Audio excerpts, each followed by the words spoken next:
माणुसकीला काळीमा फासणारी घटना जामनेर तालुक्यातील केकत निंबोरा शिवारातील चिंचखेडा गावठाण बुद्रुक येथे घडल्याची माहिती समोर आली आहे। याबाबत मिळालेल्या माहितीनुसार जामनेर तालुक्यातील केकत निंबोरा शिवारातील चिंचखेडा गावठाण हद्दीत काही आदिवासी कुटुंब राहतात।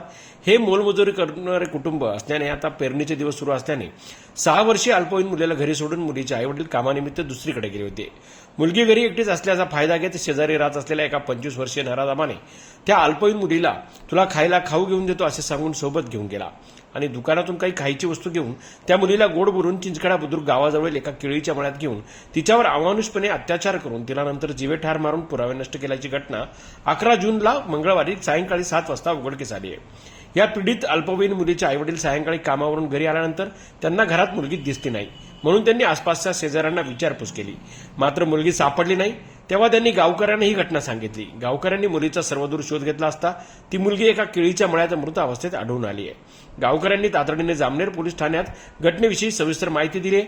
घटनेची माहिती मिळताच जामनेर पोलीस ठाण्याचे पोलीस निरीक्षक किरण शिंदे यांनी त्यांच्या सहकार्यासह घटनास्थळी धाव घेत सविस्तर माहिती जाणून घेत मृत मुलीचा मृतदेह उत्तरीय तपासणीसाठी पाठवला असल्याचे समजते। या घटनेनंतर अधिक तपास केला असता याच वस्तीतील एक 25 वर्षीय तरुण बेपत्ता झाले असल्याचे दिसून आले। मुलीचा मृतदेह व घटनास्थळ पाहिले असता मयत मुलीवर अत्याचार करून तिला ठार मारून टाकले असावे असा अंदाज व्यक्त केला जातोय। या घटनेबाबत केकत निंबोरा चिंचखेडा बुद्रुक जामनेर शहर आणि जिल्ह्यात भरातून हळहळ व्यक्त केली जाते। जनजागर मराठीसाठी सतीश बावस्कर, बोदवड।